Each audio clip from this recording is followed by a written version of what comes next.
Bienvenue à cette édition 2021 des conférences Hugues-Leblanc du département de philosophie de l'UQAM en direct de Montréal. Ça continue encore. Bon, très bien. Welcome to this 2021 Hugues-Leblanc lectures at the philosophy department of UQAM from Montreal. Je vais juste prendre quelques minutes pour faire quelques points logistiques, et ceci à la fois en français, c'est la langue qu'on parle ici, et puis en anglais.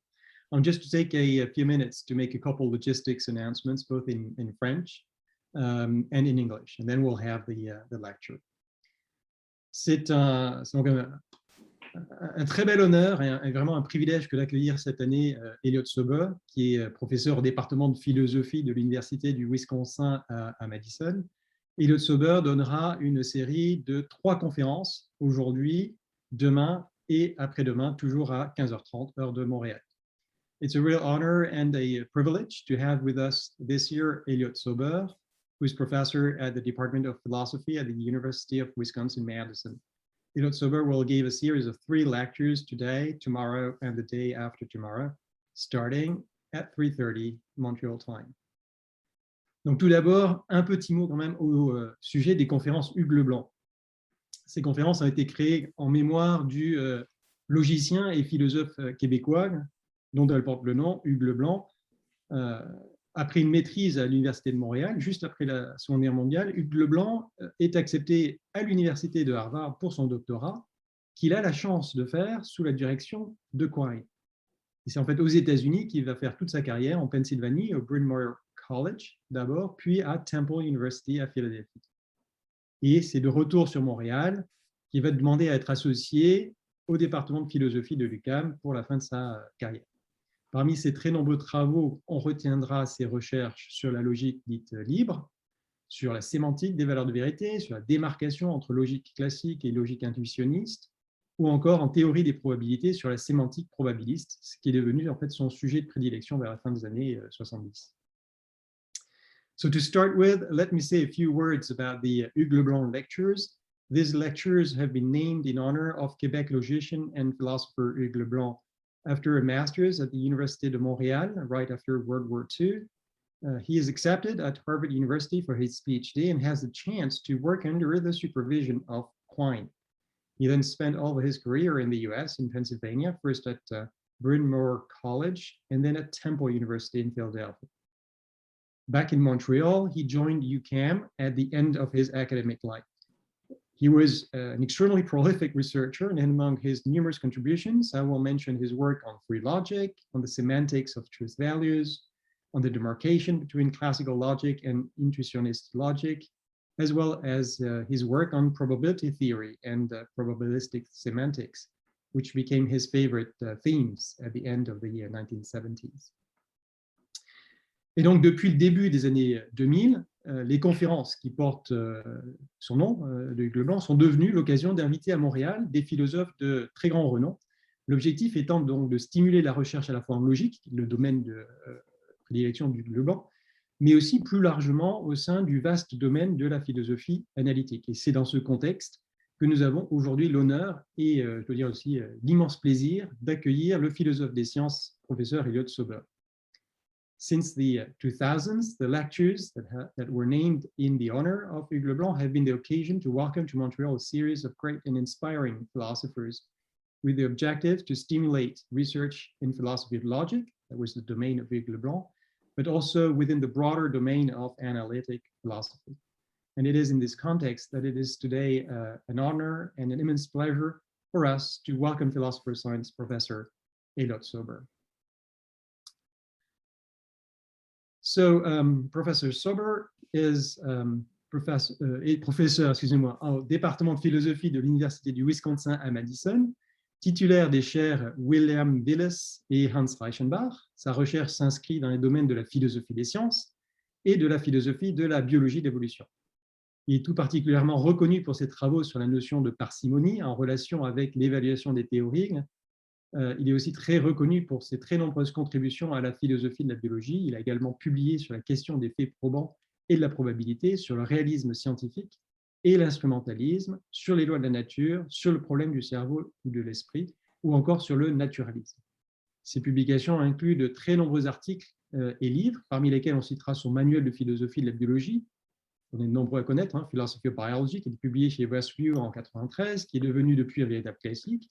On citera aussi Evidence and Evolution aux presses de l'Université de Cambridge, publié en 2008. Did Darwin Write the Origin Backwards chez Prometheus en 2011. Ou encore, plus récemment, Ockham's Razors, a User's Manual chez Cambridge en 2015. Elliott Sober is Wiliam Vilas Research Professor and Hans Reichenbach Professor in the Philosophy Department at the University of Wisconsin-Madison. His areas of research are philosophy of science and philosophy of evolutionary biology. He is renowned in particular for his groundbreaking work on parsimony in connection with theory evaluation and his numerous contributions to the philosophy of biology. He also has written a lot about evidence and probability, scientific realism and instrumentalism, laws of nature, the mind-body problem, and naturalism. He's the author of numerous articles and books, among which his Philosophy of Biology manual that was published by Westview in 1993, which is now classics, Evidence and Evolution, published by Cambridge in 2008, Did Darwin Write the Origin Backwards, published by Prometheus in 2011, as well as Ockham's Razors, User's Manual, published by Cambridge University Press in 2015. Donc, Elliott Sober va donner une série de 3 conférences sur le thème Putting Probability to Work in Philosophy of Science, aujourd'hui, demain et après-demain. Elles sont rendues possibles, ces conférences, grâce au soutien du département de philosophie de l'UQAM, de la chaire de recherche du Canada en philosophie des sciences de la vie, du Centre interuniversitaire de recherche sur la science et la technologie et du réseau montréalais de philosophie des sciences. Toutes les conférences auront lieu en ligne sur Zoom. Elles se tiendront en anglais et je passe maintenant à l'anglais uniquement pour ceux qui suivent. Elliott Sober will deliver 3 lectures on the theme Putting Probability to Work in Philosophy of Science today, tomorrow, and the day after tomorrow. The lectures are made possible thanks to the support of the Department of Philosophy at UQAM, the Canada Research Chair in Philosophy of the Life Sciences, the Centre interuniversitaire de recherche sur la science et la technologie, le CIRST, and the Montreal Philosophy of Science Network. All 3 lectures will take place on Zoom, so I'll mention a few tips that I hope will make everything run smoothly. So please, during the talks, everyone who listens, please mute your microphone. You can do this with the little button here on the left of your Zoom screen. During the Q&A session, if you wish to ask a question, please open the chat on this side here of your screen. Write simply an H, for hand in the chat, and I'll monitor the questions. And when it is your turn to ask your question, please unmute and make sure that your video is enabled. We're quite a few, so please also be respectful at all times in the chat, as well as when you take the microphone. Note also that the lectures are recorded. Right. So today's lecture is entitled Ockham's Razor. It will run for about 50 minutes and will then be followed by a commentary by Professor Molikau, who's Professor of Philosophy of Science at the Université de Montréal. We'll then have a brief reply by Professor Sober, and then we'll open the floor for questions. And we'll probably aim to finish at about 5 or 5-ish, something like that. With that, I think I've said more than enough. So now join me in welcoming Elliott Sober for this 2021 Hugues-Leblanc lectures. So please, Professor Sober. Yes, should I put I guess I should be sharing screen then. Let's see, here we are. Okay, it's a great honor to be giving the Leblanc lectures. I read some of his work when I was a graduate student at Harvard. And at that time, I was very much enthralled to Quine. So he and I had a great deal in common in those days, although I didn't ever meet him. I wish I was in Montreal in person with you, but this will have to be the substitute we have to deal with now. So when are simpler theories better and why? In each of the lectures I'm going to be giving, there'll be a reasonably simple probability idea that I'm going to be using. And I start the lectures by just telling you about it, and then you'll see later how it fits into the context that I'll develop. So the idea I'm going to be using today is called the law of likelihood. This is what it says. Suppose an observation O is brought forth with the hope that it'll discriminate between two competing hypotheses, H1 and H2. And the law of likelihood says that the observation favors the first hypothesis over the second, precisely when the probability of O given H1 is greater than the probability of O given H2. Here are some of the statisticians and probabilists who developed this idea. It is controversial in philosophy, perhaps less so in science and statistics. Let me give you an example. Hoping to convince you, at least from this one example, that there's something on the right track about the law of likelihood. So here we have an urn filled with a bunch of balls. Each ball has its own color. And we have two hypotheses about the composition of the urn. The first hypothesis says that 80% of the balls are green. H2 says that 50% are green. And we reach into the urn and sample out 100 balls and observe that 90 of those 100 are green. Now, this observation does not prove that one of the hypotheses is true and the other is false, but I hope you'll agree with me that it tells us something of interest about these two competing hypotheses. And indeed, that's what the law of likelihood says here, because the observation that we made has a higher probability if H1 is true than it has if H2 is true. So the observation, so says the law of likelihood, favors H1 over H2. And it's an important fact about the law of likelihood that one is not talking about the probabilities of hypotheses. One has here the probability of the observation given H1. Nowhere is it written or discussed in the law of likelihood what the probability of H1 is given O. Now, the terminology here is terrible. It was unfortunately designed by R.A. Fisher, whose influence was so great that that terminology stuck for almost 100 years. So it's confusing because in English, probability and likelihood mean the same thing. How likely something is just means the same thing as how probable it is. But in the technical usage that I'll be using, which is standard in statistics and probability theory, they mean something very different.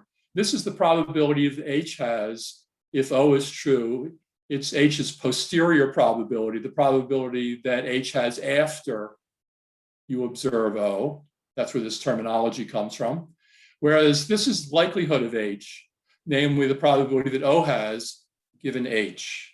So the terminology is confusing, but the distinction between this probability and that probability, I hope, is very clear. And here's an example that I hope will convince you that these are very different ideas. So you hear noise coming from your attic, and you consider the hypothesis that there are noisy gremlins bowling in your attic. The probability of O, if H is true, is very high, but I hope you agree that the probability of H given O is rather low. So I hope this example will be seared into your consciousness forever, and it will allow you to see a very clear difference between the probability of H given O and the probability of O given H. Here's another example, which will allow me to clarify what the law of likelihood says and what it does not say. So here we have two hypotheses about the deck I use to deal you a card, which turns out to be the ace of spades. The first hypothesis is the deck is made entirely of aces of spades. And the second hypothesis says the deck is just a standard deck of 52 cards in which there's one ace of spades. So which hypothesis does the evidence favor according to the law of likelihood, which is to say which hypothesis makes the observation more probable, H1 or H2? And I hope you see that the answer is that the observation favors H1 over H2 because the probability of the observation of H1 is true is 1, whereas the probability of the observation of H2 is true is 1 in 52.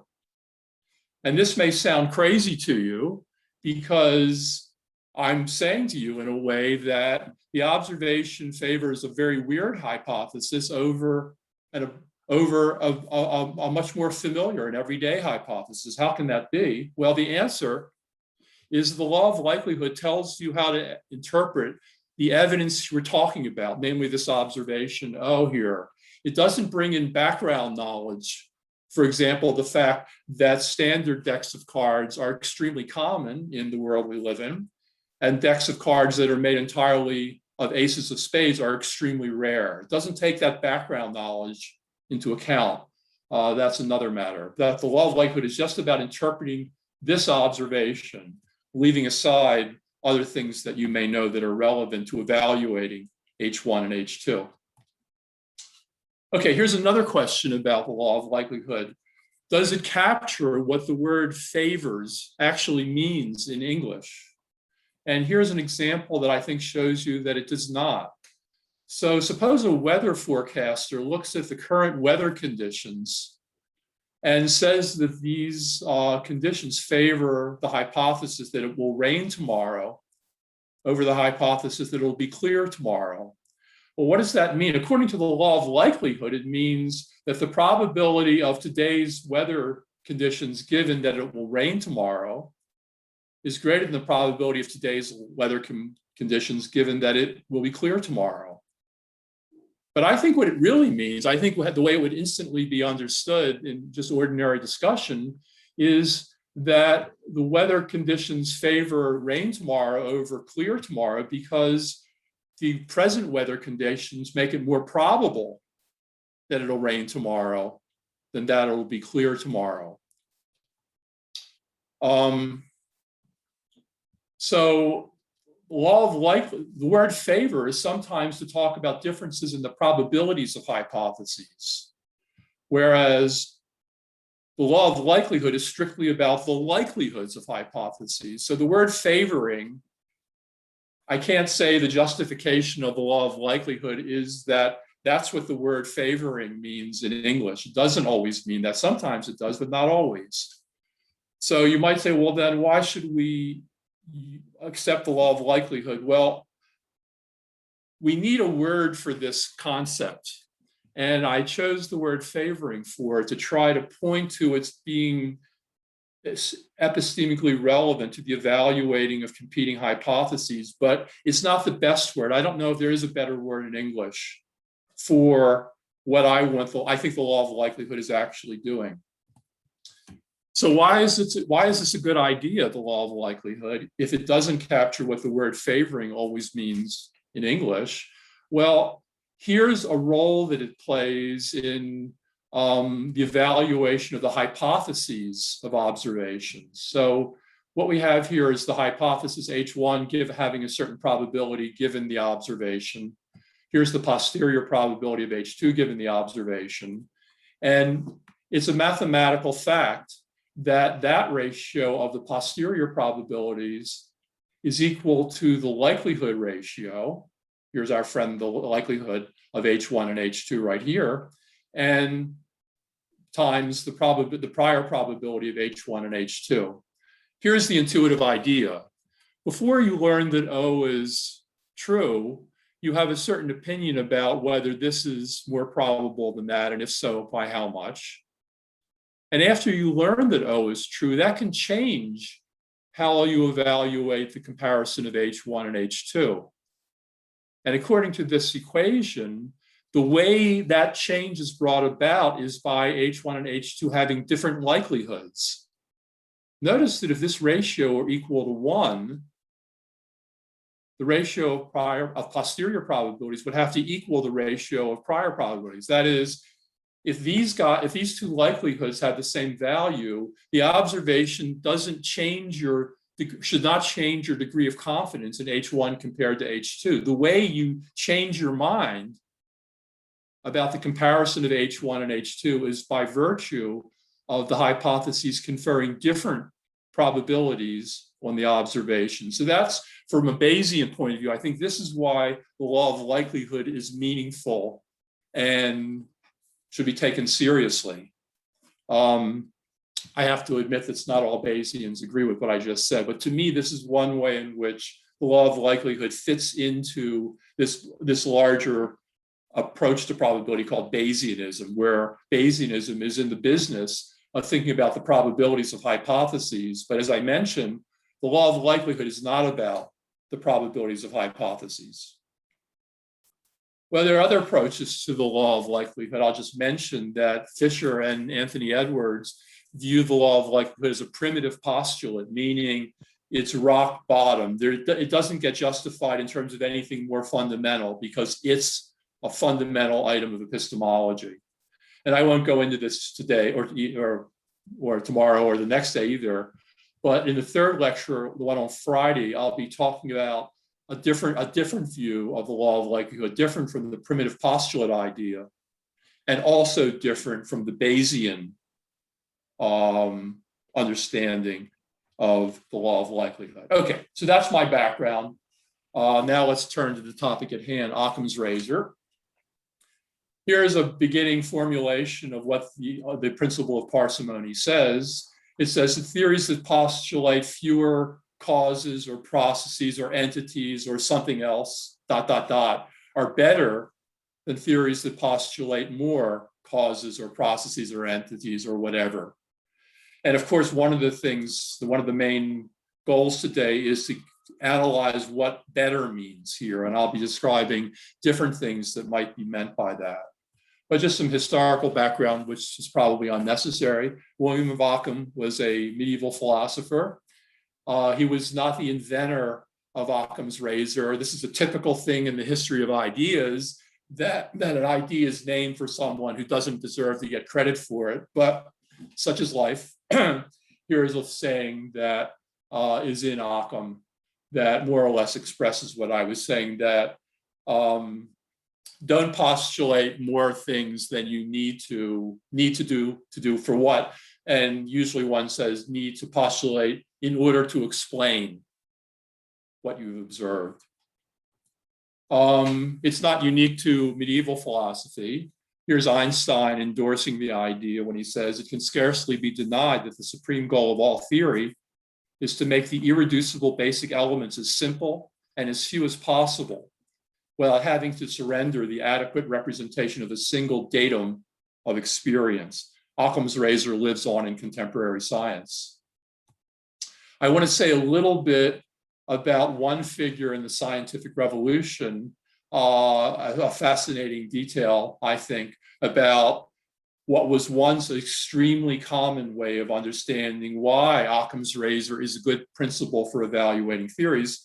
And here I'll be talking about Isaac Newton in the Rules of Reasoning, a philosophy that he added to his great work, the Principia. So here's the first rule of reasoning. He says, we are to admit no more causes of natural things than such as are both true and sufficient to explain their appearances. And here's a little justification that he gives. To this purpose, the philosophers say that nature does nothing in vain, and more is in vain when less will serve. For nature is pleased with simplicity and affects not the pomp of superfluous causes. This phrase will ring a bell for philosophers. Aristotle is famous for saying that nature does nothing in vain, though what he meant by that is very much different from what Newton and contemporary scientists would mean by saying perhaps nature is simple. Okay, that's the first rule of reasoning. Here's the second, which apparently is supposed to follow from the first. Newton says, therefore, to the same natural effects, we must, as far as possible, assign the same causes. examples as to respiration in a man and in a beast, the descent of stones in Europe and in America, the light of our culinary fire and of the sun, the reflection of light in the earth and in the planets. And I think the basic idea here is that if you have two effects that are similar, that share some interesting property, it's better to explain why they're similar, why they have this property, by postulating a common cause, rather than saying there are two separate explanations for why the first one has the property and why the second one has the property as well. Here is an interesting detail from an unpublished manuscript of Newton's about the interpretation of the book of Revelation in the Christian Bible. I'll read you the passage. Newton says, "To choose those interpretations of Revelation which without straining reduce things to the greatest simplicity. Truth is ever to be found in simplicity and not in the multiplicity and confusion of things. As the world, which to the naked eye exhibits the greatest variety of objects, appears very simple in its internal constitution when surveyed by a philosophic understanding, so it is in these visions, the visions reported in the book of Revelation. It is the perfection of God's works that they are all done with the greatest simplicity. He is the God of order, not of confusion.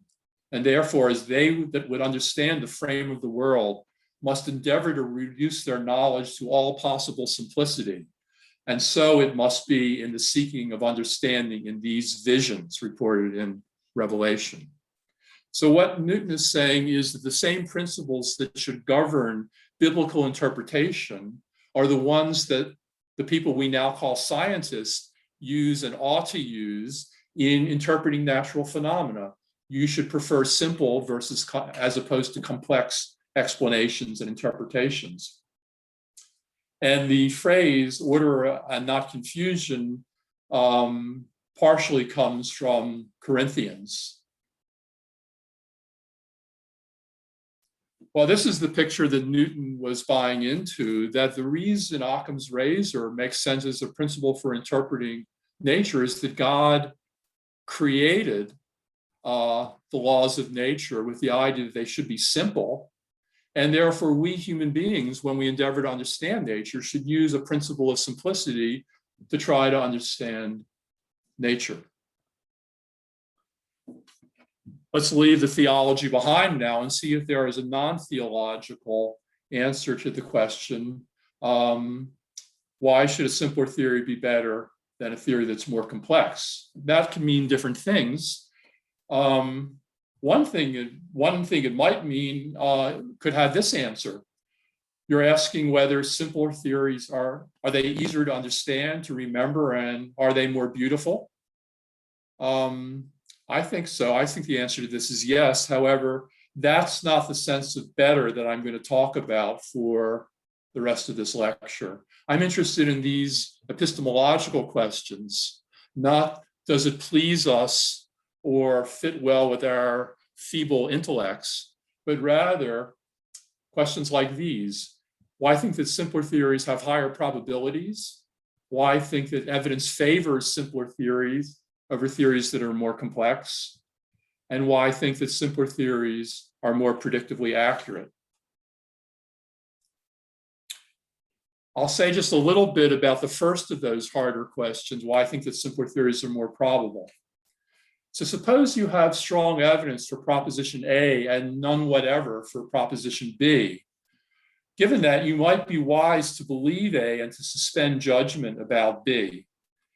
A is simpler than the conjunction A and B, and it's a theorem of probability theory that the probability of A has to be greater than the probability of A and B. So this is a case in which the simpler of two theories, A is simpler than A and B, has the higher probability. So there's a probability justification for this. To coin some terminology, I regard this as an example of using the razor of silence, not the razor of denial. This hypothesis A is silent about whether B is true or false. It does not deny that B is false. So this is all very nice, this little factoid described here, but it doesn't help us in the endeavor to understand how Occam's razor could apply to theories that are incompatible with each other. Notice that A, whoops.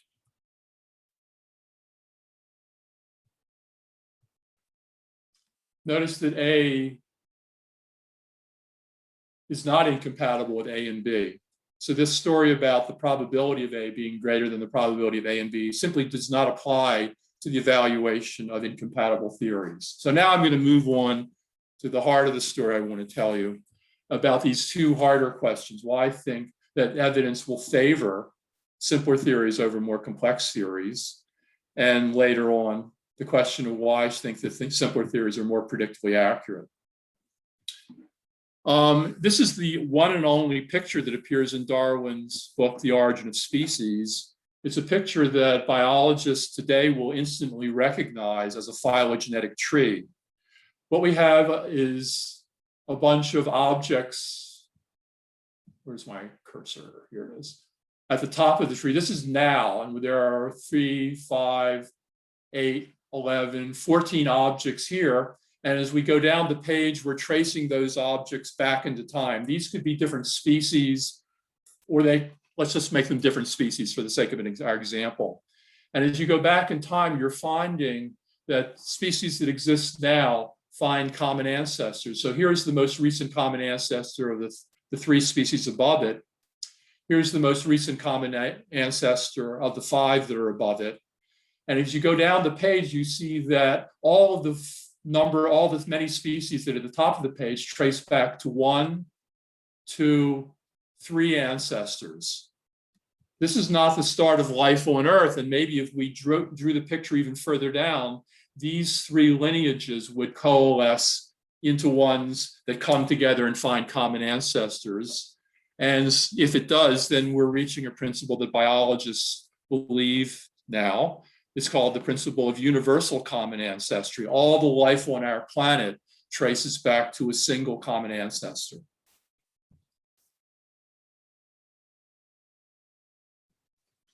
And I want to ask a question about the evidence for common ancestry by looking at a very simple example. Human beings and monkeys both have tailbones. Is that evidence for the hypothesis that humans and monkeys have a common ancestor? And what does that have to do with parsimony? Well, here's the idea. If human beings and monkeys have a common ancestor, they might have inherited the tailbones from that common ancestor. Whereas if the separate ancestry hypothesis were true, tailbones would have to evolve at least 2 in these 2 lineages. So here's a little simple genealogy, phylogenetic tree. Here's the most recent common ancestor of humans and monkeys according to the common ancestry hypothesis. The separate ancestry hypothesis says there is no common ancestor of the 2. Imagine that way back here in time, we have a lineage in which there is no tailbone. We could get tailbones in both humans and monkeys by having a single transition occur in this lineage from no tail to a tail. And then the descendants of that ancient ancestor could have inherited the tailbones from that common ancestor. However, over here, we'd have to have a change from no tail to tail in this lineage. And then separately and independently, we'd have to have a change from no tail to tail in this lineage. So this hypothesis is more parsimonious than this hypothesis in the following specific sense. This hypothesis requires more changes to take place in the characteristics of organisms than this one requires. This requires just 1 change. This requires 2. So 1 is a smaller number than 2. The common ancestry hypothesis is more parsimonious in that sense. But we, inquiring epistemologists, ask, so what? Why is the greater parsimony of common ancestry over separate ancestry relevant in any way at all to the comparison of these 2 competing hypotheses? Here's an analogy, not from biology, for the same problem. I hope this never happens to any of you in your teaching or in your experience as a student in a classroom. I don't think it's ever happened to me, but I'll describe it. So suppose I discover after assigning an essay problem to the students in my class, the two students hand in papers that are almost identical to each other. Not wishing to rush to judgment, I consider two competing hypotheses. The common ancestry hypothesis says the students went to the internet together and chose a picture from which they'd plagiarize. And the separate ancestry hypothesis says that the students work separately and independently.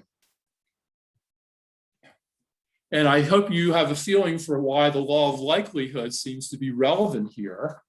The probability of the papers matching each other is rather large if the common ancestry hypothesis is true, and it's rather small if the separate ancestry hypothesis is true. And we might say, this is a joke that will come up tomorrow, or a phrase that will come up tomorrow. If the common ancestry hypothesis were true, the observation wouldn't be surprising. But if the separate ancestry hypothesis is true, the identical character of the two student papers would be almost a miracle. And the law of likelihood is a way of describing that idea, that the observation favors common ancestry over separate ancestry because this inequality is true, or it does favor it precisely when this inequality is true.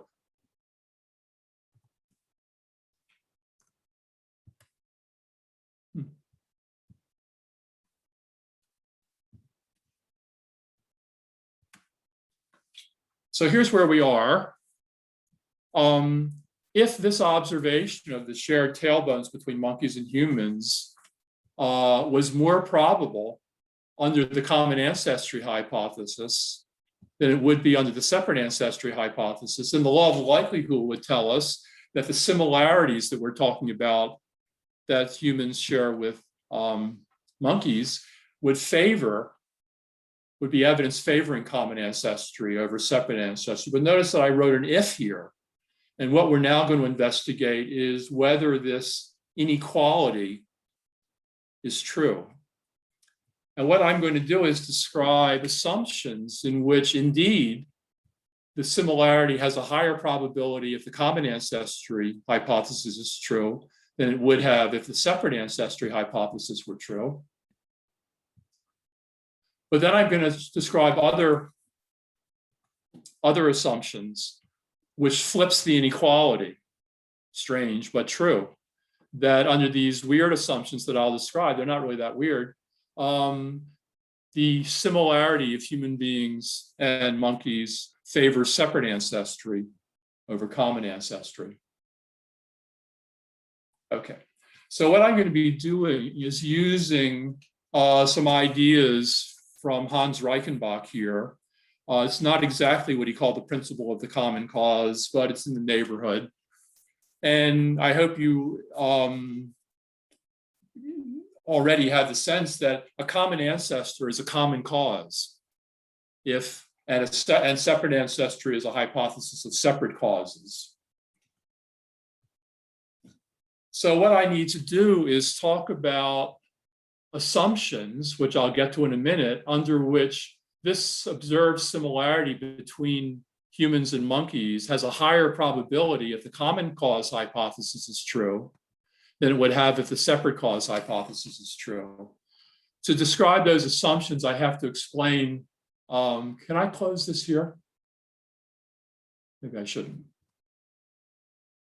I have to explain this notation.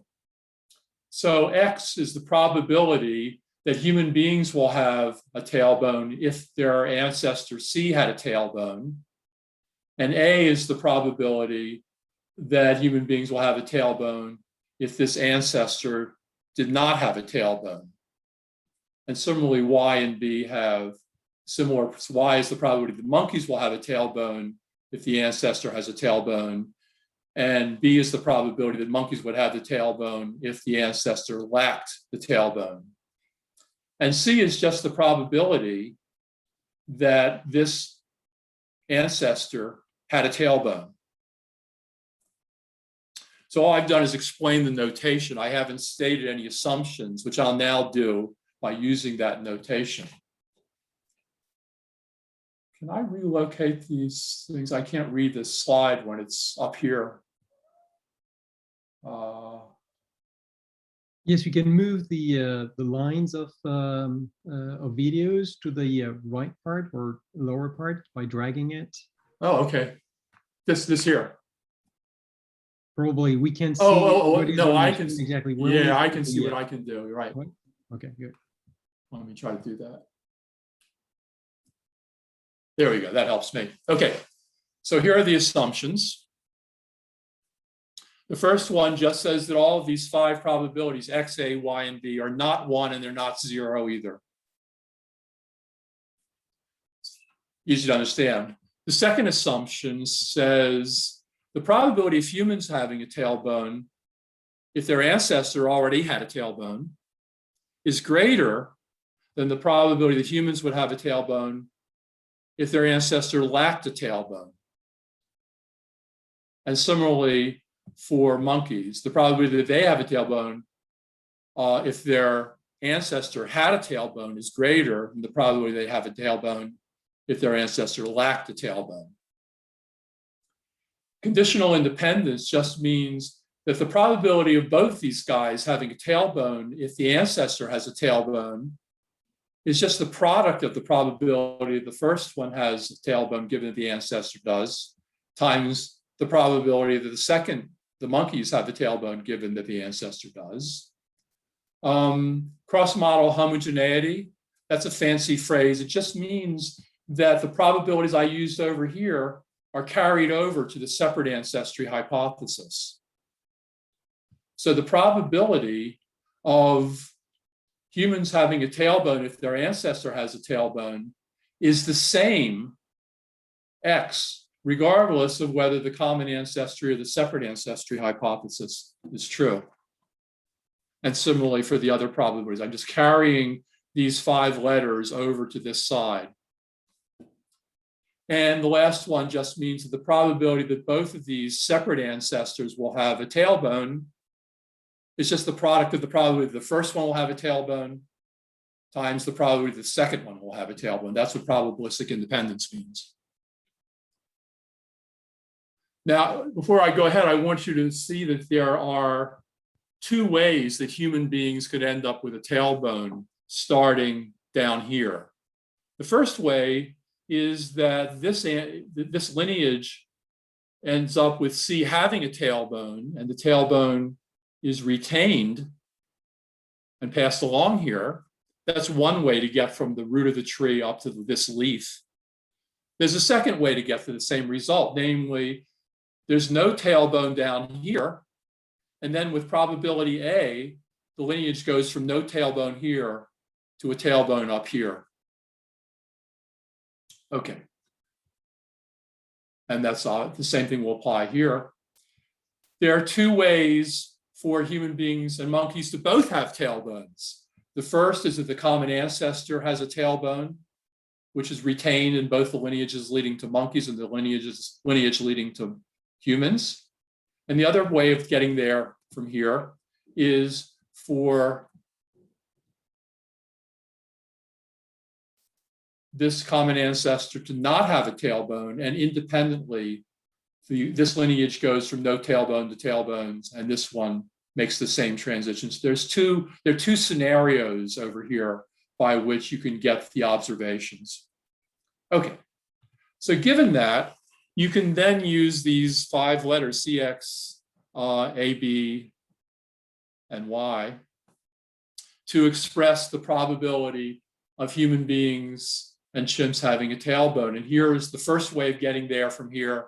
Here's the second way. And similarly, you can write this out. And then the magic happens.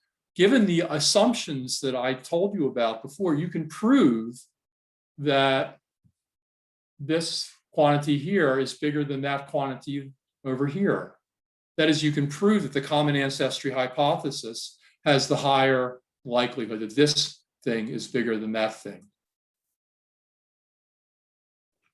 Okay, that's nice. I should mention that these assumptions that I've used are standard assumptions in phylogenetic reasoning in biology.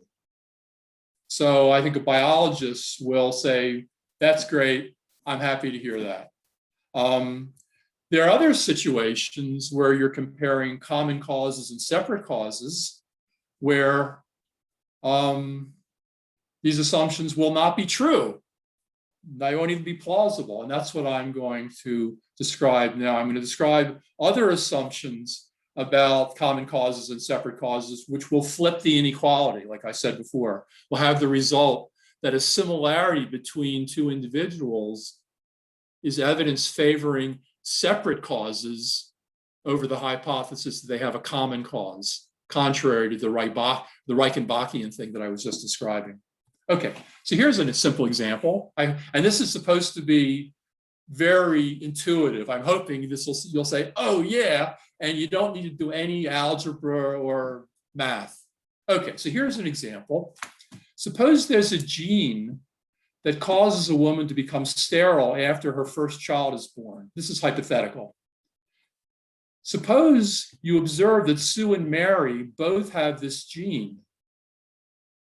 I hope you intuitively see that that's evidence against their being siblings of each other.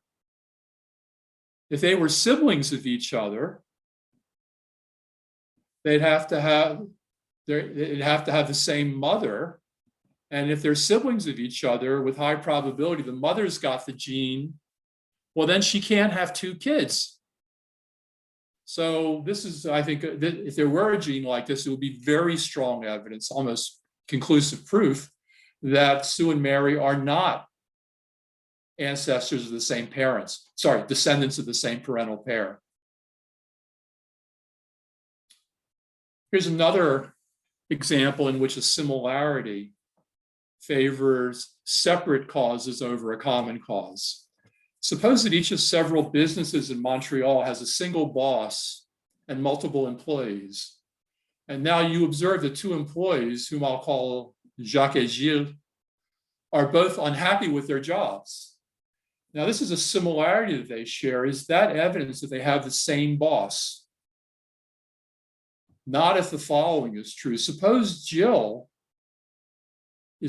has a higher probability of being unhappy if her boss is strict than she'd have if her boss was not strict. But Jacques is the opposite. Jacques' probability of being unhappy if his boss is strict is less than his probability of being unhappy if his boss is not strict. See the reversal of this inequality sign. So Jacques and Jill are temperamentally very different people. Jill likes having a strict boss. Jacques hates that. Given that they're both unhappy, that's evidence against them having the same boss. I hope that's intuitively plausible. Because if they had the same boss, one of them shouldn't be unhappy, but they're both unhappy. So they probably have different bosses, speaking loosely. Okay, so let me sum up what I've said about common cause and separate causes now. Back to the monkeys, I talked about the common cause and separate cause hypothesis, and we have an observation. The common cause hypothesis about the tailbones of monkeys and humans was more parsimonious, in a sense I explained, than the separate cause hypothesis. And given some Reichenbachian assumptions, you can prove that the common cause hypothesis has the higher likelihood. So this partly addresses one of the questions that I mentioned at the outset, a harder problem. Why I think that evidence favors simpler, more parsimonious theories over theories that are more complex, less parsimonious. Okay, first question. Here's the next question and the last one that I'll talk about. Why I think that simpler theories will be more predictively accurate? And it might not be obvious from the get-go that this cannot be, the kind of problem I'm going to be describing in a minute cannot really be analyzed by looking at the law of likelihood. We need a different epistemology to make this work. That's not obvious given what I've said before, but I'll try to, eventually you'll perhaps see why that's true. Anyhow, let's get started. Here's the example. You and I are driving in the countryside in the summer outside of Madison, and we stop the car and we see that on each side of the road there's a vast field of corn on one side and a vast field of corn on the other. And we then cut down 100 ears of corn from the first field and measure them, and they average 56 inches.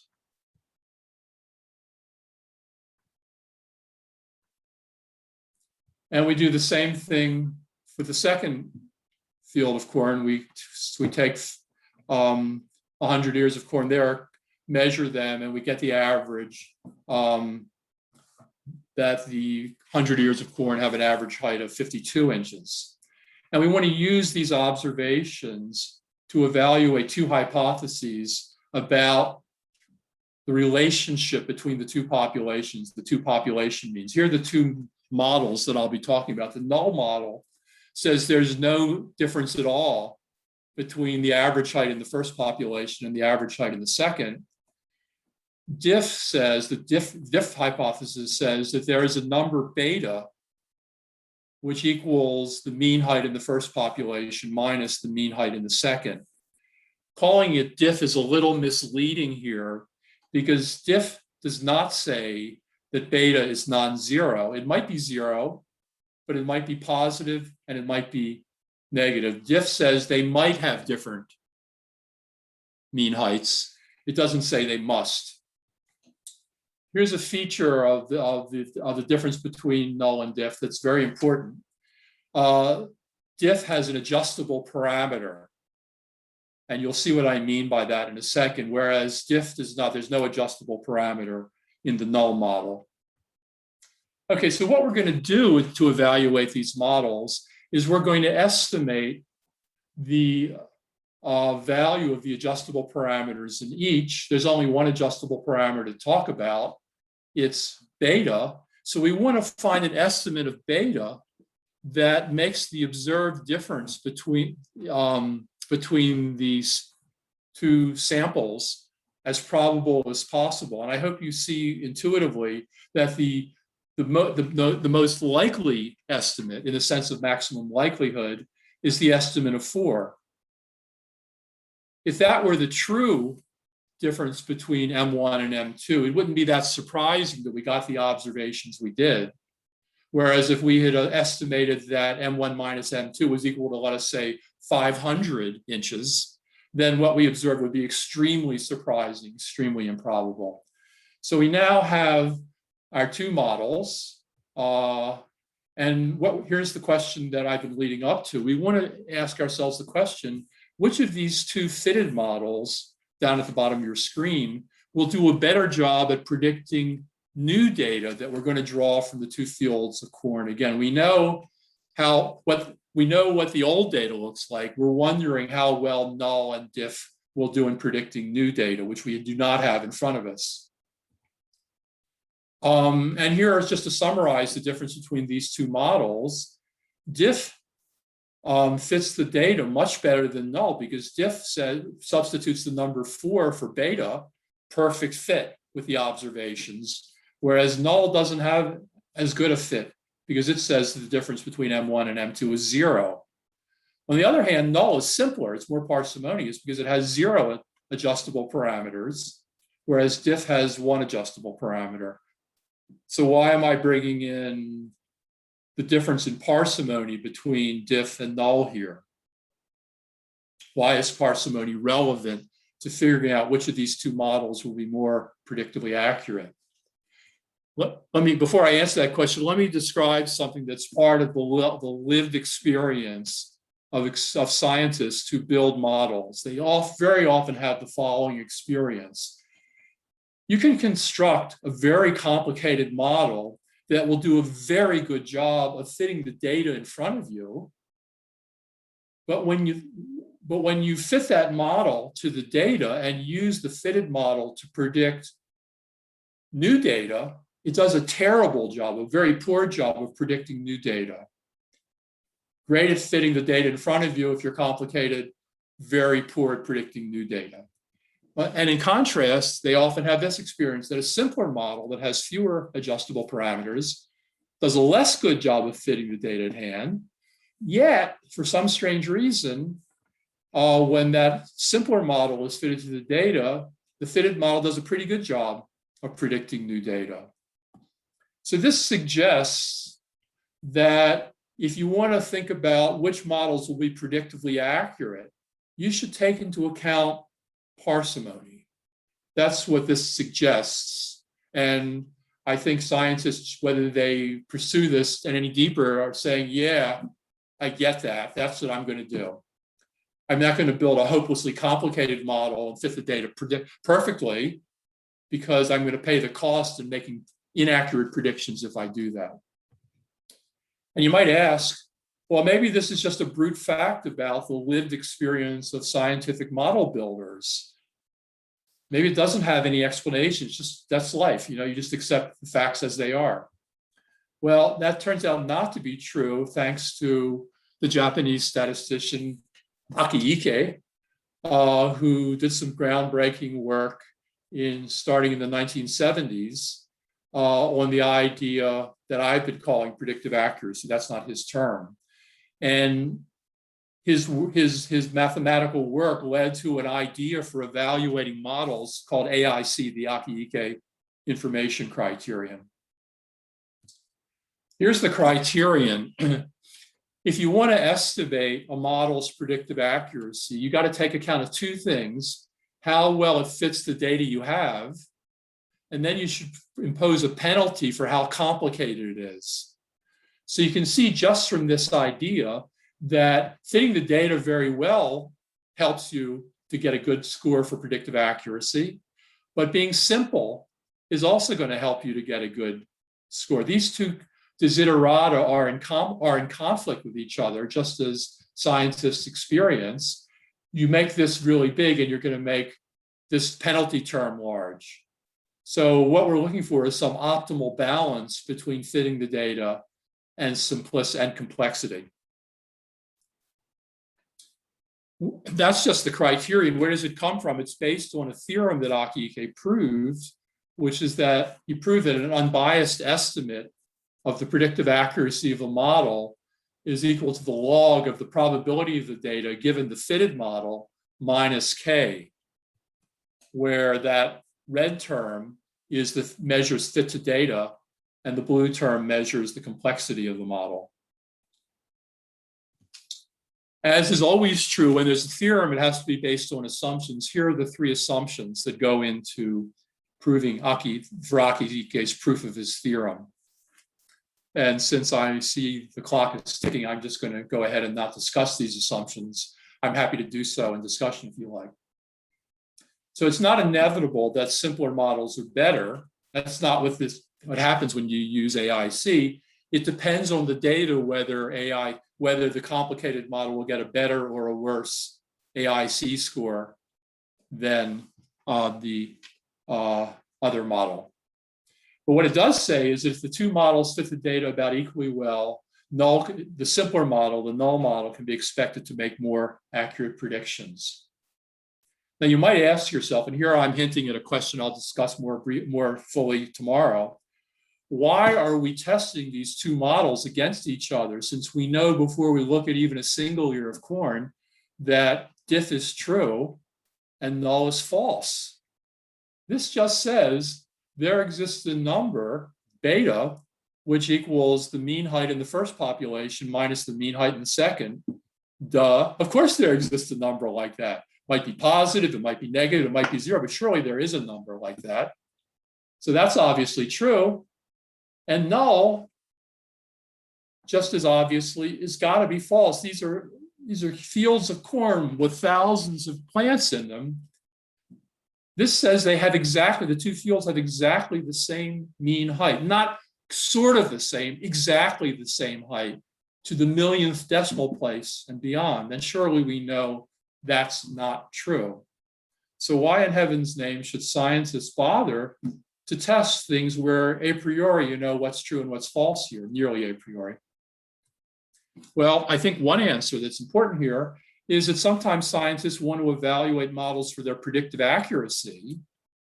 And a strange fact about predictive accuracy, which I'll just state without explaining it, is that sometimes a false model can be more predictively accurate than a true one. That's why it's worth testing these by looking at data. Okay, let me sum up now. I've talked about two justifications of the principle of parsimony, the Reichenbachian likelihood justification and the AIC justification, in which parsimony is relevant for estimating the predictive accuracy of a model. Here's something that the two stories are very different from each other, but there are a couple of things they have in common. First of all, notice that in neither case is parsimony an end in itself. Rather, parsimony is a means for achieving some more fundamental goal. In the Reichenbachian case, finding theories that have high likelihoods. In the AIC case, finding models that will be more predictably accurate. And in both cases, the justifications always depend on assumptions, and these assumptions may be true in some situations and false in others. So this is not an unconditional justification of parsimony that I've offered in either case. How are they different? Well, the Reichenbachian story is really of just finding theories that have higher likelihoods than other theories. And the likelihood of a theory is just how well it fits the old data. Where AIC is not about that goal at all. It's not in the business of trying to find models that make the observations as probable as possible. No, it's about estimating predictive accuracy, which is a different story entirely. So I've given two different justifications for Occam's razor in these two different epistemological contexts. I don't see any way of unifying them. And maybe there isn't a single unified justification that all good parsimony inferences share. And maybe besides these two, there's a third and a fourth and a fifth. So I don't rule out the idea that there are other ways of thinking about parsimony in addition to the ones that I've sketched today that are worth attending to. So here are the conclusions that I've reached, or the main conclusion I've reached, that with respect to these the last two harder problems, I try to tell you a Reichenbachian story that's relevant to the one of them, and an AIC type story that's relevant to the other. So thanks.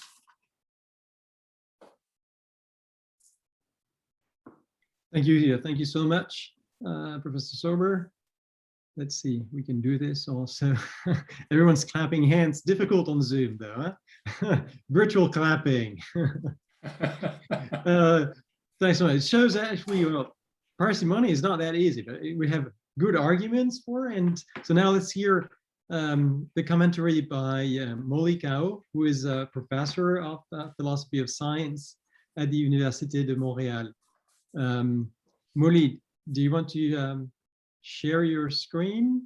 Yes. If you have a couple slides. Should I take mine down?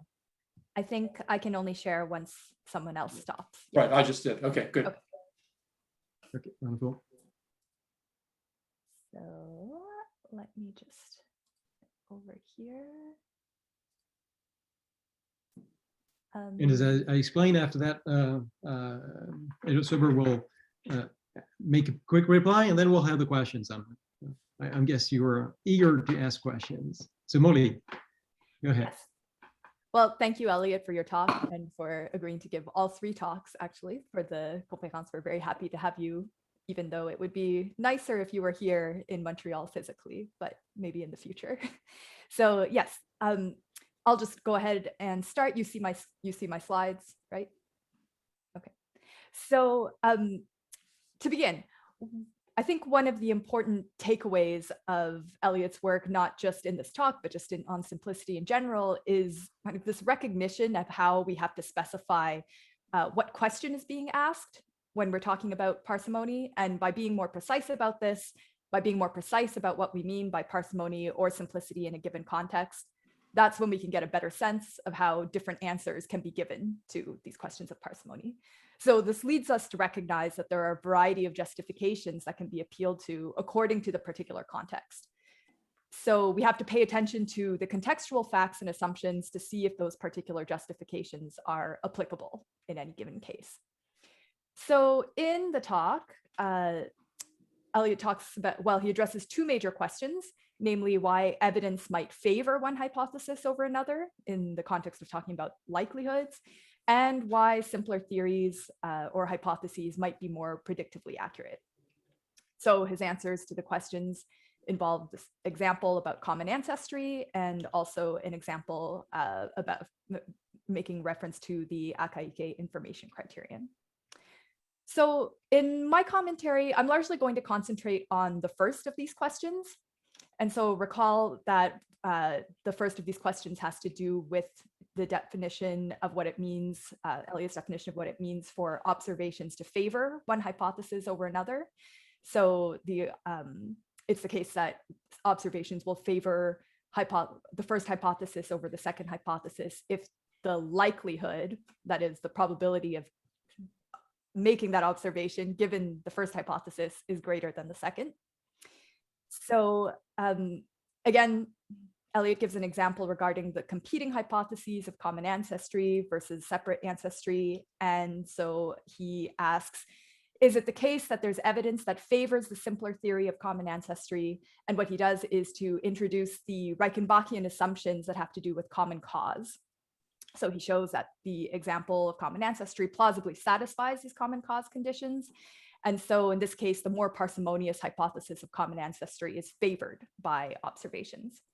So I'm not going to talk about this example in particular, but one thing I think that is worth noting at this point is just that the satisfaction of these conditions makes reference to judgments about probability values and relations that are judged according to the context.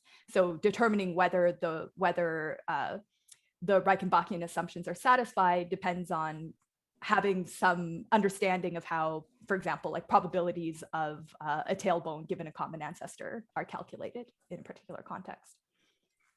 So rather than proposing a criticism of the examples, what I'd like to do is just draw on another example in order to frame some general questions, because I'd be curious to know kind of what Elliott thinks about it, perhaps more generally in some ways. I think the answers to these questions will help us to kind of understand some of your more general ideas on simplicity.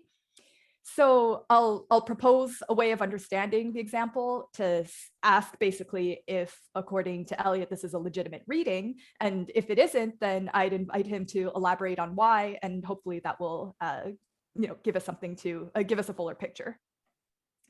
So it's an example that is pretty classic in the consideration of simplicity playing a role in judging theories.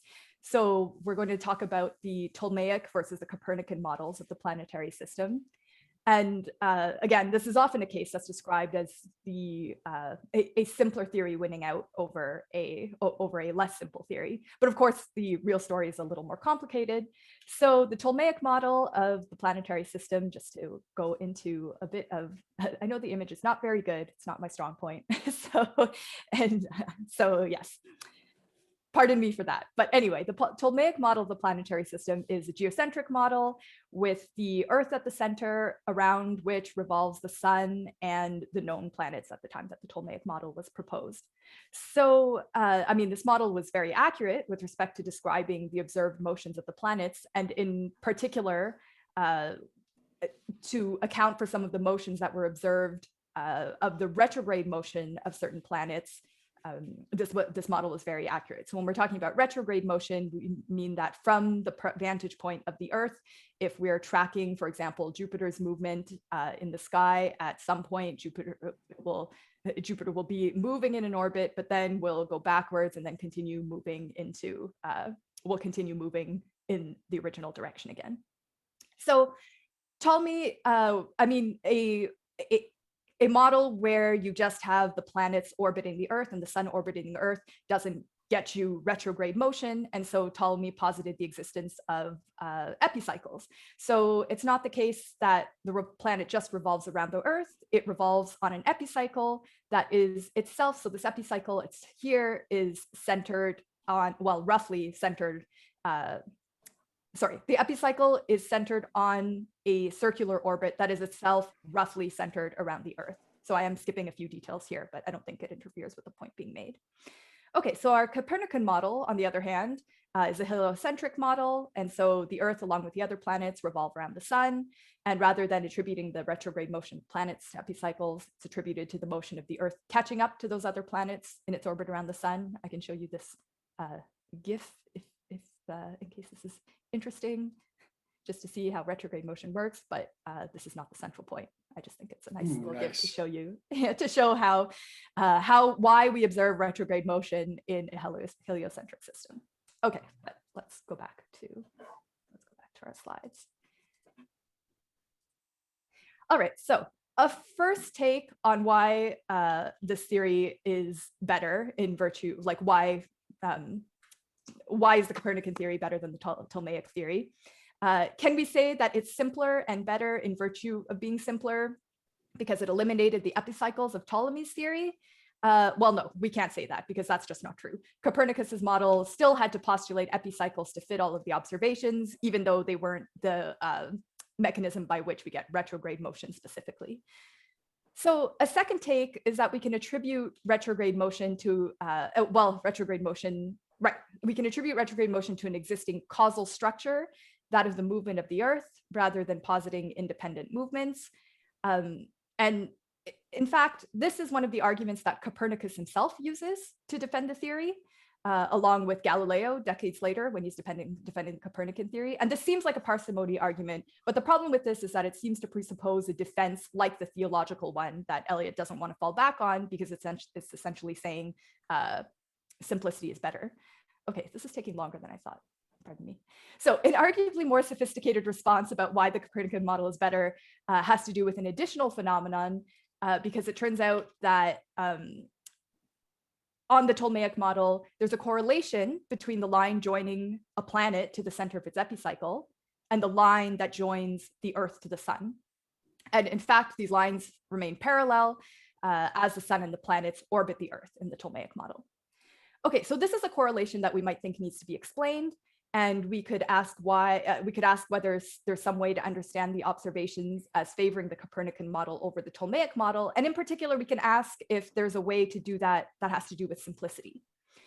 So here's a proposal. If we think of a general Copernican versus Ptolemaic model, where rather than taking the specifics of the Copernican and Ptolemaic model, we consider kind of the general hypotheses of geocentric versus a heliocentric model with non-fixed parameters in the sense of not specifying the speed of the planets that are orbiting the Earth.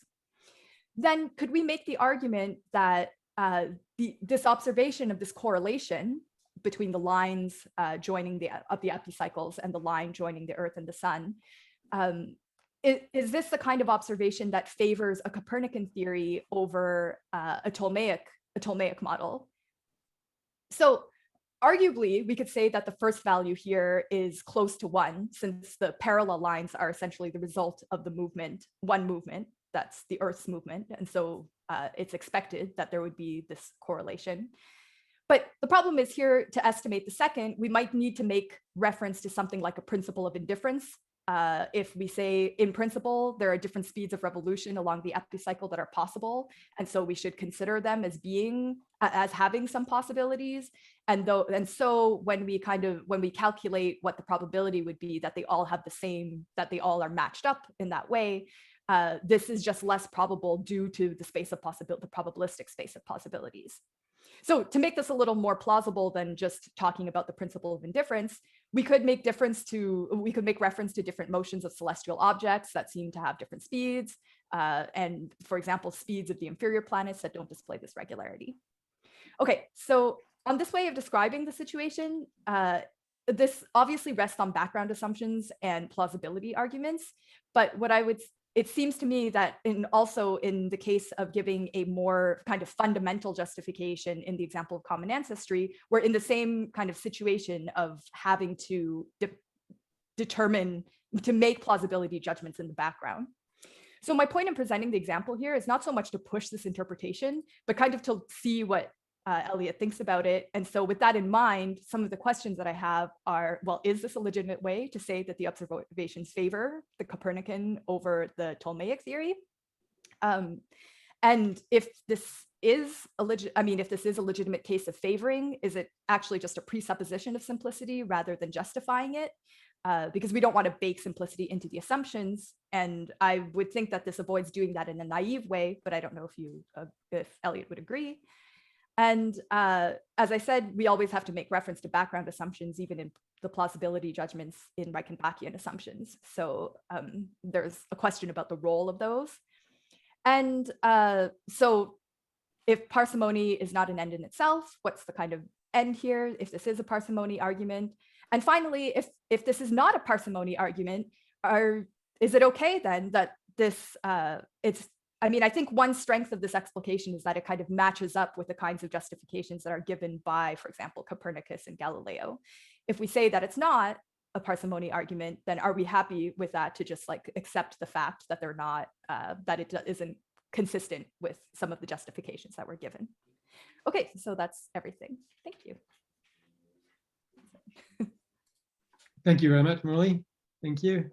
Elliott, do you want to take a couple minutes to answer or Sure. some thoughts about this? Happy to do so. Molly, thank you for those very interesting questions, which I'll need to think about, not off the top of my head, but at leisure later on. But I do have a few things initially to say. A small point about the Reichenbachian argument that I was describing. You don't need to know the point values of any of the probabilities. That's one of the beauties of the argument. The only thing you need are the assumptions about how these probabilities are related to each other. For example, none of them are 0 or 1. That this probability is bigger than that probability. I don't need to know the point value of either of those two. And similarly, so they still embody assumptions, but they're not so specific as, let's assume that the probability of human beings having a tailbone, given that the ancestor is 0.738. It's nothing as specific as that, which is, I think, good news, that otherwise it would be a very fragile kind of argument.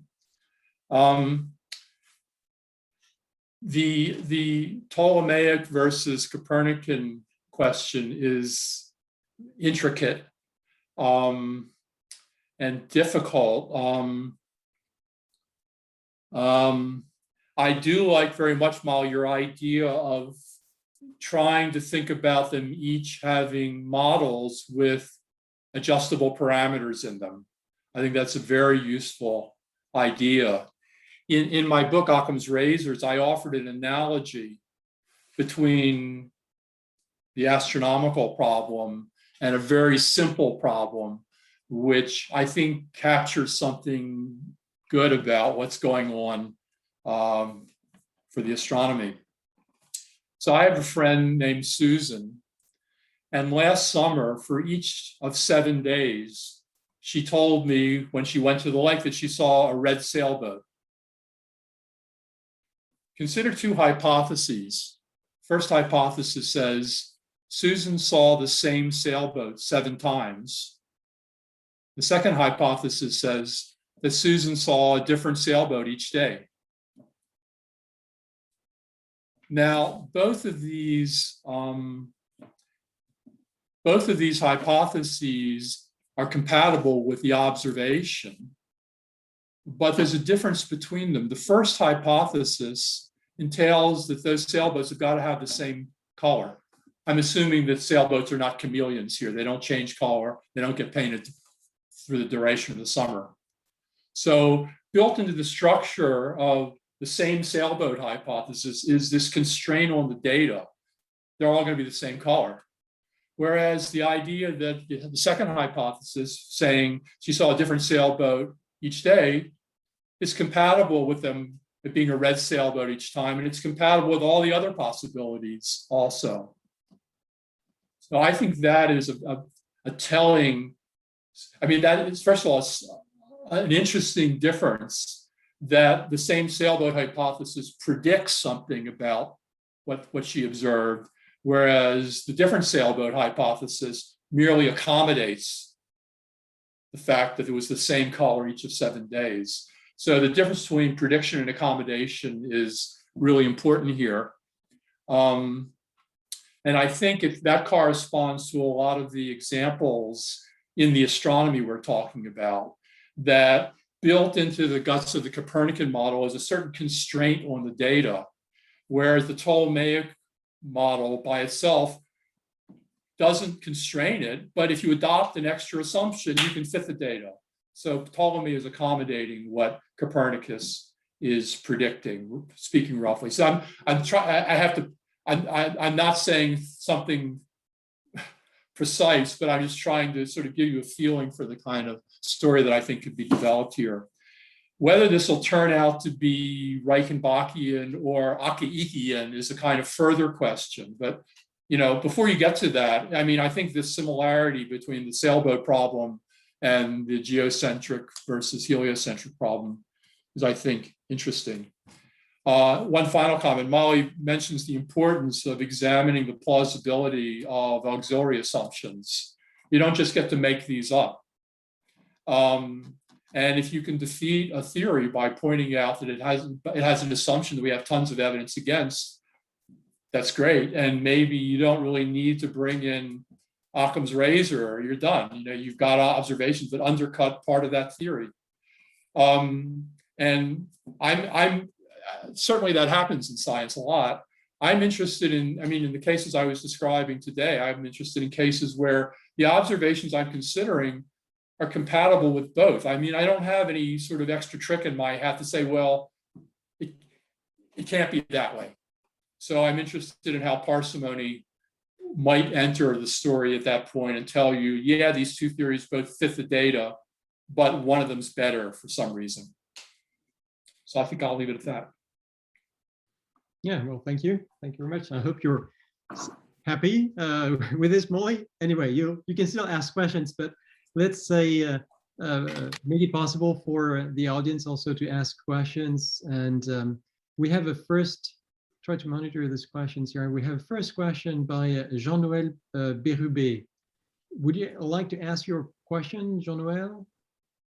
If you unmute your microphone and switch on your video.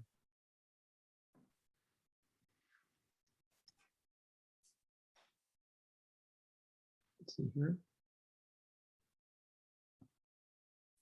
I don't know if Jean-Noël's here.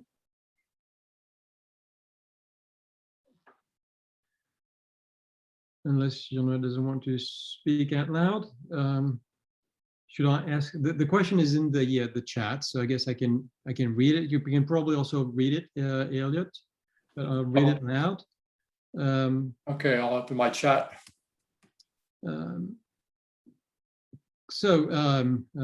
Hypothesis, Riemann mathematics question in a very simple and hypothetical data theory of the mathematical interdimensional symmetry between our space-time dimension and the quantum dimension. Nothing is lost, nothing is created, everything is transformed.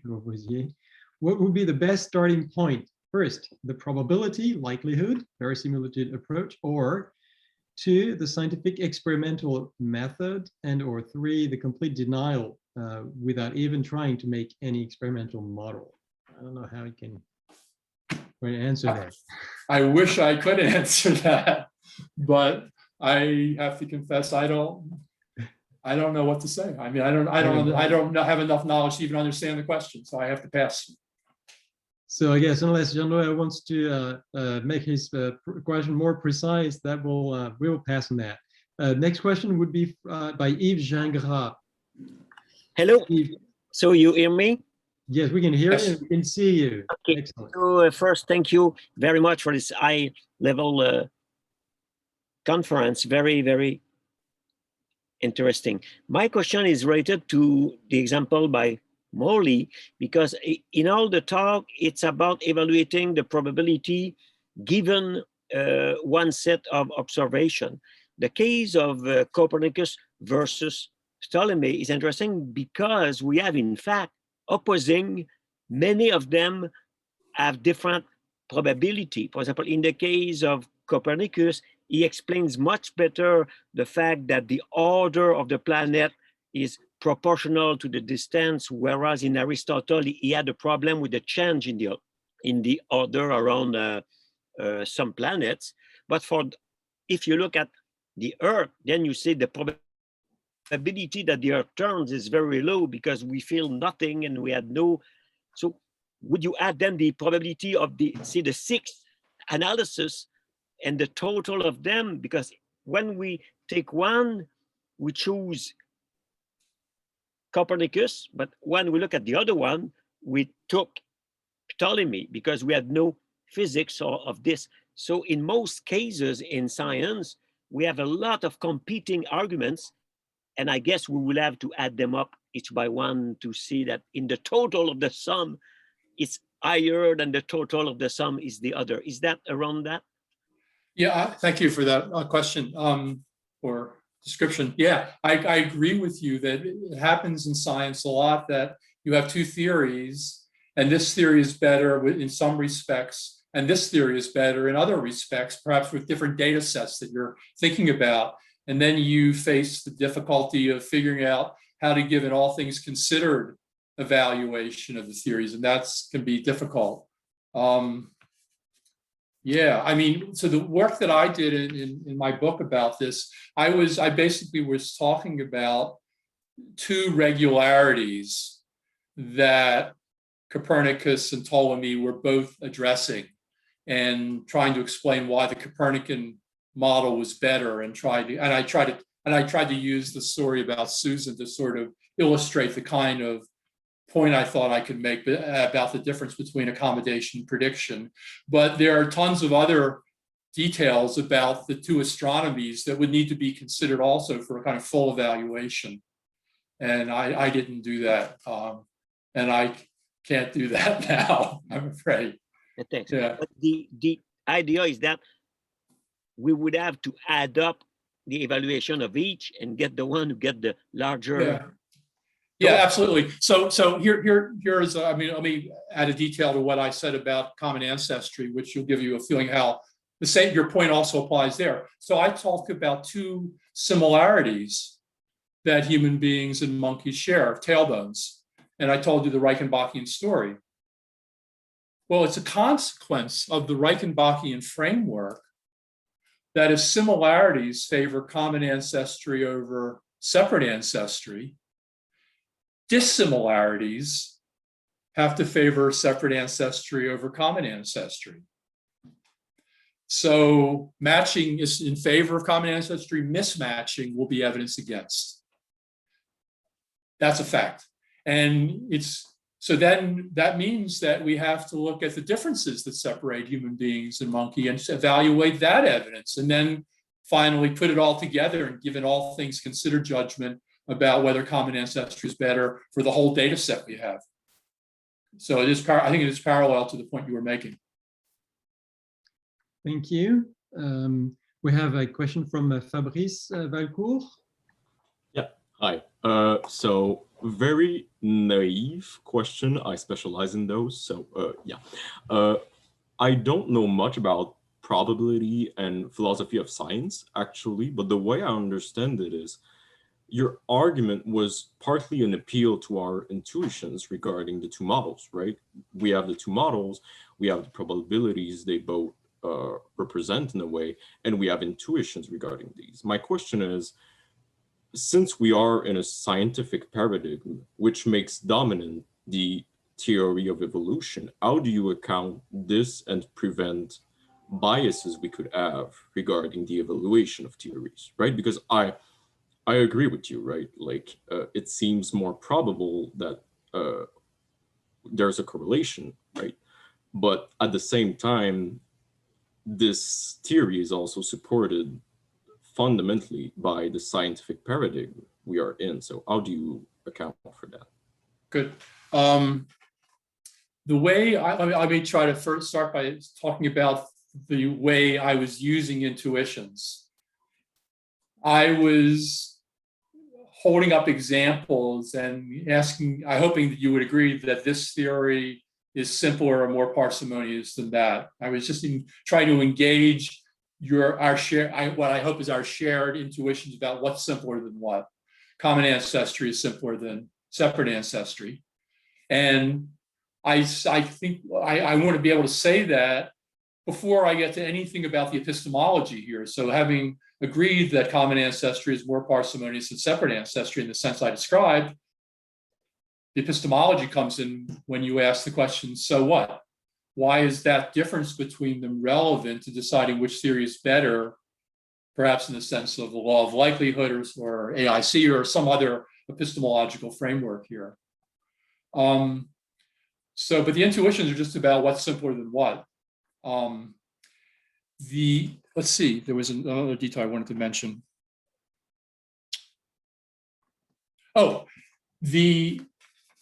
I don't think the argument I made about common ancestry and separate ancestry sort of requires some sort of commitment to the theory of evolution or to science being the know-all, the be-all and know-all of all knowledge or whatever.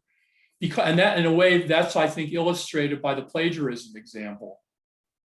It's an everyday example. The two student papers are super similar, maybe identical. And I think we all had the intuition that if they plagiarize from each other or from a common source, that's pretty well supported by what we observe, whereas the idea that they work separately and independently, get out of here, that's nuts. And that intuitive judgment can be characterized in terms of the law of likelihood. The reason the one hypothesis seems more reasonable, at least in one sense, than the other is that it makes the similarity of the two papers very probable. Whereas it's a miracle that they're so similar if they work separately and independently. And so it's an everyday example, and I think it's structurally just like common ancestry and separate ancestry. So I don't, just as a general comment on that, I don't want to do my epistemology by saying, oh, this is okay because look, scientists do it. I mean, I would like to be able to say the scientists are right when they're right because of this epistemology that a philosopher or somebody else can develop. So I don't feel like my approach to these problems is sort of kind of a priori committed to the idea that scientists are always right in what they say. All right. Let's see. The clock is ticking. We said initially that we would end around 5 o'clock, but it's already 5:05. Are you okay with a few more minutes? Maybe take two or three questions, Elliott? Sure, that's fine. Till 1:15 or something like that. I know some of the participants have to leave. Some are teaching. I know Molly has to leave. So thank you, Molly, for the commentary. But if we can take a few more questions, that would be great. So let's see. William Harper would have a question. Just unmute yourself and.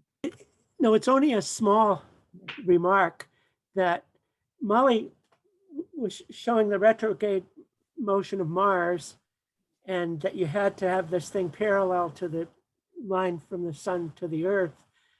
It also, that the retrograde motion for all the other planets, it's the same line. So it's a more powerful example than just getting, and that really adds to the increased simplicity. That's all I wanted to say. Yeah, yes, and it's a colossal coincidence, whereas the same observational regularity just falls out of Copernicus. Yeah, it's like the Susan and the sailboat sightings, I think. Okay, thank you. We have Matt Barker who would like to ask a question also. Matt. Yeah, thanks, Elliott. Great to see you. I've got just a really small question. Nothing about your argument hangs on it. It's just more interested in how you describe or frame it, I guess. So early in the talk, you distinguished the kinds of questions you wanted to ask as epistemological versus others like, is simplicity, does it favor the beauty of theories over the other? But I think at least at points you've been in other works an instrumentalist about Akaike model selection. Maybe it's with respect to specific questions about it, but I just wondered in some of the example cases like the cornfield, one of the examples, you said it's nearly a priori that we know the simpler model is false. Then when we say, okay, we've got some conditions under which the simpler model is better because it's more predictively accurate, is that an epistemological evaluation? Is it better epistemically, or is it pragmatically better?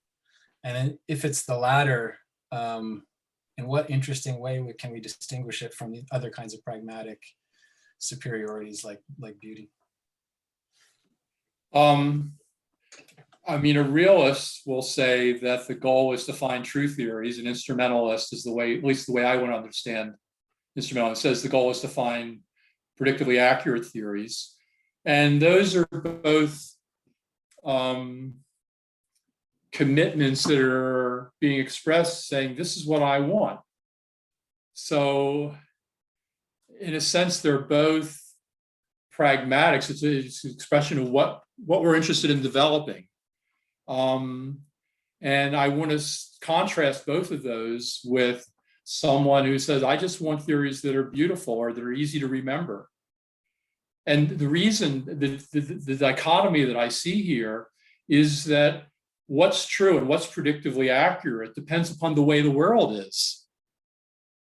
AIC is not independent of your data, the AIC scores of the two models. Whereas what's easy to remember is just this fact about what's up here. It's something about the cornfields. So that's why I want to set psychological and aesthetic considerations to one side and say, for me, truth and predictive accuracy are two goals. Scientists sometimes want one, sometimes they want the other. Sometimes they think they can have them both in the same theory. But these are constrained by data and yeah. So one other detail, and this is not a full explanation. So I did already put my cards on the table, Matt, as you mentioned, that there's a kind of instrumentalist rationale to AIC. Because as I said, sometimes a false theory is more predictably accurate than a true one, and AIC tells you that sometimes. There's another way of describing AIC where you're estimating distance to the truth. And that sounds more like a realist idea. And one of the kind of interesting to me interpretive facts about AIC is that it has these two sides. It has a kind of instrumentalist way of, you can characterize it instrumentalistically, but also there's a kind of realism to it if you're happy to talk about distance to the truth. So yeah, so I think realists can think AIC has something to offer. Great, thanks. Thanks. I don't see any other question in the chat, but I'll take some chair prerogatives and ask a couple questions. In your answer to Fabrice, you mentioned that we had some sort of an intuitive understanding of simplicity, and I'd like to maybe push back on that somehow. It seems that some of the examples so that you showed, there is a number of parameters somehow, and yes, we can rank models depending on how many parameters, and we can rank polynomial expressions based on on degrees and so forth. But it seems to me that there are cases even in the history of science that are not so easy to compare in terms of simplicity. Think about the non-example of quantum mechanics, in which we have the wave equation representation and the matrix representation. So for Schrödinger, I guess the wave equation will be simpler, and for Heisenberg, the matrix representation will be simpler, and then the two formalisms were shown to be equivalent. So in this case, I guess it would be one would be hard pressed to to say which one is really more complex, more simpler than the other. Maybe even with things more simpler, such as if you choose a binary representation of numbers versus a decimal representation of numbers, which one is really more simpler? It really depends what you want to do with it. You can say, we're more used to decimals, so a decimal basis is much more simpler than a binary system. But for someone who works in computer science, maybe a binary system is much simpler than a decimal system. So it seems that there are many, many cases in which the mathematical formalism can be either simpler or more complex, depending on the mathematical context in which that one uses for the mathematical representation. So, that would be one of my questions. Can we talk about simplicity independently of a particular framework, which is actually very narrow, a particular narrow mathematical framework? And so my other second question would be... Let me take your first question first. I have the unfortunate tendency to forget the first question when I hear the second. So I want to get right at it. Go ahead. I'm fine with the idea that there's some theory comparisons where it's hard or impossible to say which is simpler. I'm not saying this is a kind of universal thing you can lay on any competing theories you might have in mind. Sometimes we have theories that are equally simple, and it doesn't matter. We're interested in comparing them, and maybe the data will tell us which is better supported or something like that. So that's fine. The other comment I wanted to make is, if two theories are mathematically equivalent, from an epistemic point of view, it doesn't matter, I think, which one you use or tuck away in your brain or whatever. So they got to disagree about something, either make different predictions or be outright incompatible or something like that. The examples about the cornfield, null and diff, they were nested. One in null and tails diff. Mm-hmm. That's a weird thing, but you do that in model selection in science sometimes. Other times we talk about theories that are incompatible. But as far as binary versus decimal notation, to me, those are equivalent descriptions, and we shouldn't think that one is true and the other is false. Mm-hmm. They're equivalent. Okay. So then that also your presentation led me to, when you talk about especially the archaic criterion, led me to think about the problem of overfitting of models. That this would be one of the problems that you discussed, and then you said that there is this the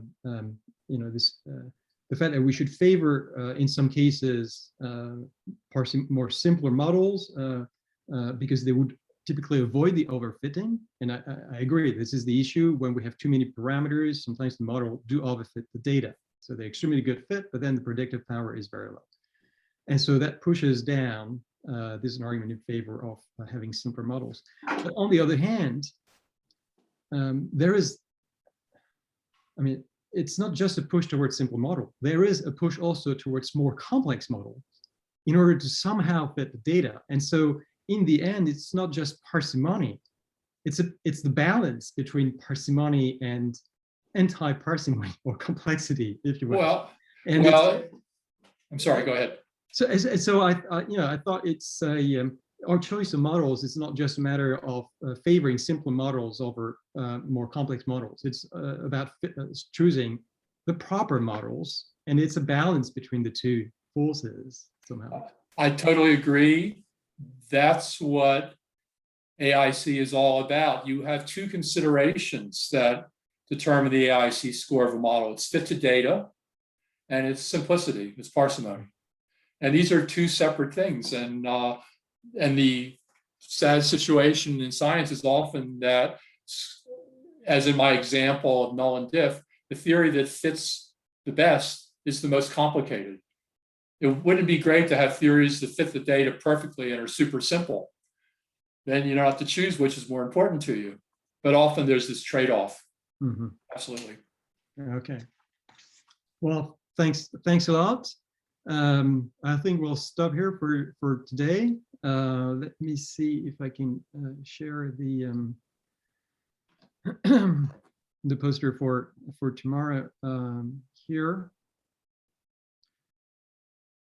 The let's see, here we go.